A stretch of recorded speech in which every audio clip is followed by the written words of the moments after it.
रात में हवा ऐसे चल रही थी जैसे किसी ने आसमान को चीर दिया हो। वेरोली गांव की गलियां बिल्कुल सुनसान थी। पेड़ों की डालियां एक दूसरे से टकरा रही थी और मंदिर की घंटी अपने आप झूल रही थी। मंदिर के अंदर अंधेरा पसरा था। सिर्फ एक दिया रखा था राखनदार बाबा की मूर्ति के आगे। वो दिया जो बरसों से कभी बुझा नहीं था, आज बुझ चुका था। अरे दीपक, दिया बुझ गया क्या? हाँ बाबा, खुद ब खुद बुझ गया। मैंने कुछ नहीं किया। अरे बाप रे, ये शुभ नहीं है। राखनदार कभी बिना संकेत के नहीं सोता। बाबा देखो, ये क्या है? मूर्ति के पास राख गिरी हुई है, जैसे किसी ने हाथ रखकर झाड़ दी हो। राख? मूर्ति के पास राख? हे देवा, ये तो अनर्थ का संकेत है। बाबा, हवा अंदर कैसे आ रही है? दरवाजा तो बंद था। कभी कभी जब देव जागते हैं तो अजीब चीजें होती हैं। उसी वक्त गांव के पश्चिमी किनारे से एक भयानक चीख सुनाई दी। बचाओ, कोई है क्या? गणेश राव और दीपक दोनों उछल पड़े। विट्ठल के घर की दिशा से आई है ये आवाज। चलो बाबा जल्दी। दोनों भागते हुए गांव के किनारे पहुंचे। लोगों की भीड़ पहले से ही वहां जमा थी। विट्ठल की पत्नी सोना बाई जमीन पर बैठी रो रही थी। कोणीतरी आमच्या घरी आले होते। अरे दरवाजा तोड़ रहे, क्या हुआ अंदर? दरवाजा तोड़ा गया। अंदर विट्ठल फर्श पर पड़ा था, शरीर अकड़ा हुआ, आंखें फटी हुई। उसके होठों पर राख के निशान थे। दार ठकठक झाले तो खिडकीतून आत पाहत होता। मग तो मंदिराच्या दिशेला गेला आणि परत आला नाही। शायद सांप काटा होगा। अरे नहीं, देख उसके नाखून काले हैं। सांप नहीं, कुछ और है ये।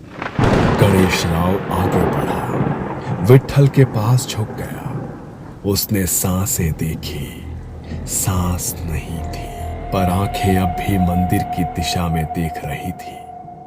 बाबा, ये फर्श पर क्या है? ये राख के निशान देखो, कमरे से दरवाजे तक बने हैं। सबने देखा, राख की 3 लकीरें फर्श पर थीं, जैसे कोई राख से लिपटा आदमी अंदर आया हो और फिर हवा में गायब हो गया हो। राखनदार उठला आहे। भीड़ में सन्नाटा छा गया। कहीं दूर मंदिर की घंटी अपने आप बजी और हवा में फिर धुंध होने लगी। गांव के लोग मानते हैं कि गांव का हर इंसान राखनदार बाबा की छत्र छाया में जीता है। गांव की सीमा पर बना वेतोबा देव का मंदिर, जिसे अब सब राखनदार मंदिर कहते हैं, उसकी दीवारों पर सदियों पुरानी राख जमी है। कहते हैं कि वो राख उस साधु की है जिसने अपनी आत्मा को इस मंदिर में बांध दिया था। सदियों पहले वेरोली गांव पर एक प्रेत का साया था। रात में लोग गायब हो जाते थे, बच्चों के गले में नीले निशान दिखते थे और सुबह खेतों में लाशें मिलती थी। लोग कहते औरत का भेजा हुआ था। तो उस समय कोई साधु आया था ना बाबा? हाँ, ध्रुवनाथ नाम का साधु। वो बनारस से आया था। कहा करता था कि उसका एक ही उद्देश्य था, असुर से गांव को मुक्त करना। उसने पूरे 7 दिन मंदिर के बाहर साधना की और 8वें दिन उस कालिनी से सामना किया। कहते हैं कि दोनों के बीच ऐसी विद्या चली कि आधी रात को पूरा गांव थरथरा उठा। बिजलियां चमकी, पेड़ झुके और धरती से राख उठने लगे। आखिर में साधु ने खुद की आत्मा को बंधन में बांधकर उस प्रेत को उसी में समा लिया। वो स्वयं राख बन गया और वो राख वही है जो आज मंदिर की दीवारों पर चिपकी है। तब से हर साल आषाढ़ की पूर्णिमा को हम पूजा करते हैं। राखनदार बाबा को बकरे की बलि देते हैं ताकि वो जागृत रहे और गांव की रक्षा करता रहे। और अगर उसकी ये प्रथा नहीं निभाई गई तो राखनदार नाराज हो जाएगा और गांव का विनाश भी हो सकता है। लोग सिर झुकाकर सुन रहे थे। कईयों के आंखों में डर झलक रहा था। मंदिर बनने के बाद भी कई बार गांव पर संकट आया। एक बार महामारी फैली। लोग कहते हैं कि जब डॉक्टर काम नहीं आए तो राखनदार बाबा के मंदिर से खुद राख उठकर घर घर में बिखरी और बीमारी थम गई। दूसरी बार जंगल की आग गांव की ओर बढ़ी, पर रात भर बारिश हुई और गांव बचा रहा। राखनदार जाग गया था। सालों तक ये परंपरा चलती रही, पर फिर इस बार गांव में नए सरपंच बने शंकर राव पाटिल।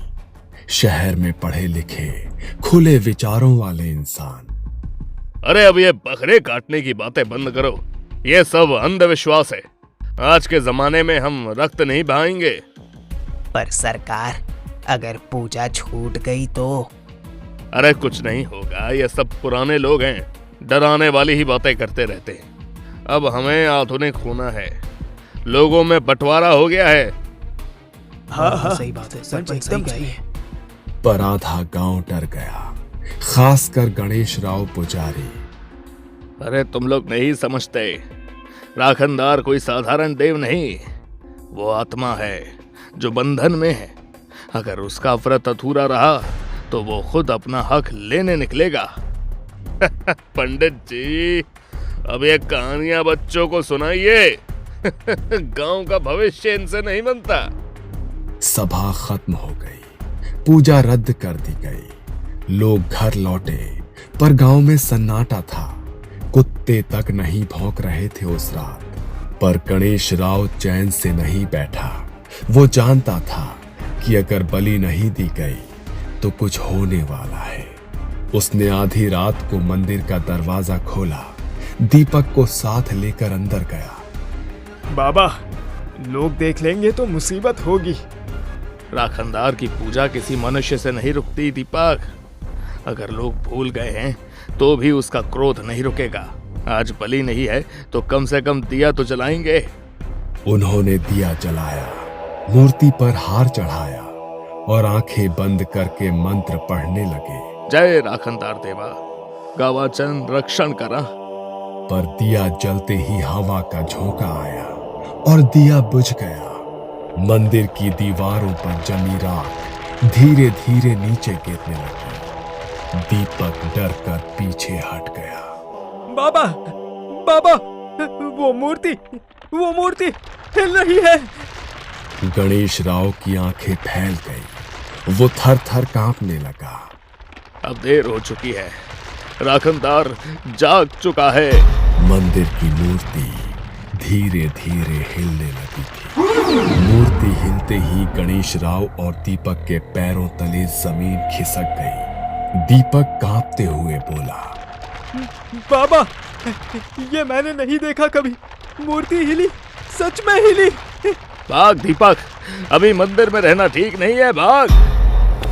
दोनों मंदिर से भागते हुए सीढ़ियों पर गिरते पड़ते नीचे उतरे और गांव की ओर दौड़ पड़े। पीछे मंदिर के अंदर से घंटियों और तेज हवा की आवाज आने लगी। अगली सुबह खेतों में काम करने गए किसानों ने देखा कि पशु मरे पड़े हैं। उनके शरीर पर जलने जैसे निशान थे।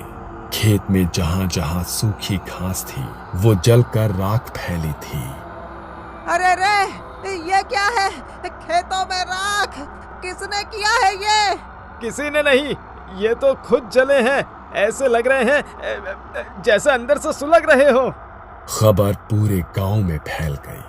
हर कोई कह रहा था कि राखनदार नाराज हो गया है।